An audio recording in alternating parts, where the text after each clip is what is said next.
Party के सुखपाल खैरा जी नाम बहुत सुना है, लेकिन उनकी बुद्धि जो है ना आजकल वो भ्रष्ट हो गई है। मैं चाहूँगा कि आगरा में बहुत एक बड़ा हॉस्पिटल है, वहाँ पर उनको ट्रीटमेंट की ज़रूरत है जी। चाहूँगा कि अगर मन में अगर खैरा साहब कोई अगर है ना ऐसी बात तो गोरखपुर चल जाइए, वहाँ पर एक बाबा जी बैठे हैं, आपकी बुद्धि जो है ना वो सही कर देंगे। प्रवासियों को टारगेट किया जी। पंजाब के मुख्यमंत्री चरणजीत सिंह चन्नी ने क्या कहा था, सारे भैयों को पजा दो, कि उनके पियोदा राज है, उनके बाप का पंजाब है, पंजाब है गुरुओं के नगरी का पंजाब है। मेरा नाम हेमंत तिवारी है जी, मैं अमृतसर का रहने वाला हूँ जी। और सर आज जो प्रेस कॉन्फ्रेंस रखी गई है, क्या मुद्दा क्या है? देखो जी, पंजाब के एक पढ़े लिखे सूझवान मंत्री रह चुके कांग्रेस पार्टी के सुखपाल खैरा जी नाम बहुत सुना है, लेकिन उनकी बुद्धि जो है ना आजकल वो भ्रष्ट हो गई है। मैं चाहूँगा कि आगरा में बहुत एक बड़ा हॉस्पिटल है, वहाँ पर उनको ट्रीटमेंट की ज़रूरत है जी। क्या बोला उन्होंने जी जिसके बारे में आप इतना भड़क रहे हैं? भड़कने वाली बात है, वो तो संविधान को ही वो भूल गए हैं। हमें तो आश्चर्यजनक ये हो रहा है कि वो एक मंत्री हो के ऐसे अभद्र भाषा का प्रयोग कर रहे हैं कि हिमाचल, यूपी, बिहार, उत्तराखंड के लोगों को बोलते हैं कि वो गैर पंजाबी ने, हाँ, उनको यहाँ पर वोटर कार्ड ना बनने दो, ज़मीन ना लेने दो, रोज़गार ना करने दो। तो मैं उनको एक छोटा सा एग्जांपल देना चाहूँगा कि अगर मन में अगर खैरा साहब कोई अगर है ना ऐसी बात तो गोरखपुर चल जाइए, वहाँ पर एक बाबा जी बैठे हैं, आपकी बुद्धि जो है ना वो सही कर देंगे। क्या बोला क्या उन्होंने? किन कम्युनिटी वालों को उन्होंने टारगेट किया है? प्रवासियों को टारगेट किया जी।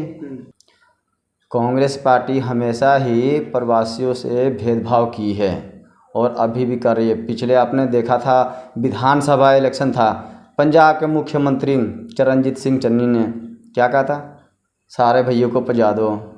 मैं तो कहना अपना लफ्ज़ ख़राब नहीं करना चाहता हूँ, लेकिन मैं इनको कह ही देता हूँ कि उनके पियोदा राज है, उनके बाप का पंजाब है, पंजाब है गुरुओं के नगरी का पंजाब है। ठीक है ना, ये अकेला उनका नहीं है, कांग्रेस पार्टी का नहीं है पंजाब। आज यहाँ विधानसभा में भी हम लोग इनका रोज़ प्रदर्शन किए थे और लोकसभा में भी बहुत गिनती में खैरा साहब का विरोध हो रहा है और कांग्रेस पार्टी को इस पर ना मुंह तोड़ जवाब देंगे। और क्या कहना चाहेंगे इसके बारे में? कहना चाहेंगे कांग्रेस का बिल्कुल बाइकाट। खैरा साहब आ जाए अमृतसर में, काला झंडी लेकर पहले तिवारी खड़ा रहेगा। आए तो सही, बता के आए कि हाँ हम आ रहे हैं, फिर प्रवासी दिखाएंगे अपने जोर। पूरे बीजेपी की ओर से रोज प्रदर्शन किया जाएगा। बीजेपी तो करेगी ही करेगी। मोदी साहब ने, यशस्वी प्रधानमंत्री जी ने भी इसका बाइकाट किया, विरोध किया। आपने सुना होगा उनका, उन्होंने बिहार के धरती से उन्होंने क्या कहा था कि शहजादे बैठे हुए हैं कि बोलते हैं कि बिहार के लोगों को वहाँ पर ज़मीन नहीं लेने देंगे, रोज़गार नहीं करने देंगे। तो इनकी बुद्धि भ्रष्ट हो गई है। इनको चाहिए कि जाएं यहाँ पर राहुल गांधी जी से अपॉइंटमेंट लेके, वहाँ से राहुल गांधी जी से अपना मेडिकल कुछ अपना सोर्स लगाएं और आगरा में जाके अपनी इलाज कराएं। तो क्या कहना चाहेंगे? बीते दिनी गुरजीत सिंह औजला की तरफ से भी जो आज हल्का खंडवाला में शाटा में रैली की गई थी, श्रीमान जो अपना औजला साहब, चलिए हम भी रिस्पेक्ट करते हैं, लेकिन औजला साहब को बस एक छोटी सी विनती करना चाहूँगा कि औजला साहब 2 बार आपको ना लोगों ने बहुत ही विश्वास किया, आपको 2 बार जिताया, पर आपने ना उनके विश्वास के साथ ना धोखा ही किया है, उनका विश्वास को तोड़ा है। क्या लगा कि ऐसा क्या नहीं किया उन्होंने जिसकी तरफ से आप ऐसा बयान दे रहे हैं? देखिए, एक एमपी है, मौजूदा एमपी भी है, ठीक है, और सबसे बड़ा समस्या क्या है, छियाटे का पूरे शहर का है, सीवरेज का, गंदे पानी का। एक हम लोग धरना लगाए कारपोरेशन के सामने, वो समझ आती है, लेकिन एक एमपी साहब हो के, मौजूदा एमपी हो के धरने पे बैठे हैं और उनकी सुनवाई नहीं हो रही, एक कारपोरेशन सुनवाई नहीं कर रहा है। इससे बड़ा दुखद क्या हो सकता है? जब आपकी पार्टी सत्ता में आएगी पंजाब में तो इन चीज़ों का हल होगा?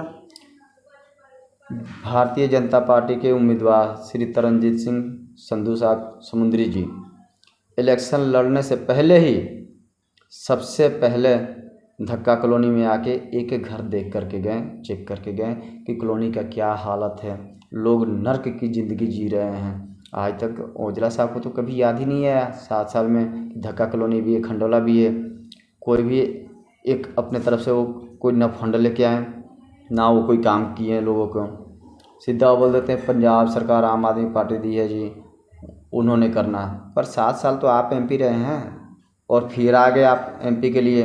मैं तो इतना ही कहूँगा कि एमपी साहब, औजला साहब, 2 बारी आपको लोगों ने विश्वास किया ना, बस करिए, लोगों को भी आने का मौका दीजिए। अब कुछ ही दिन रह गए हैं वोटिंग के लिए, तो आप वोटर को क्या संदेश देना पड़ेगा? मतदान सबसे पहले किसी भी पार्टी को आप करो, सोच समझ के वोट डालो। और इस बार जो मोदी जी ने नारा दिया है 400 पार, इस बार अमृतसर में इतिहास रचा जा रहा है। समुद्री साहब इस बार जीत हासिल कर रहे हैं भारतीय जनता पार्टी की तरफ से।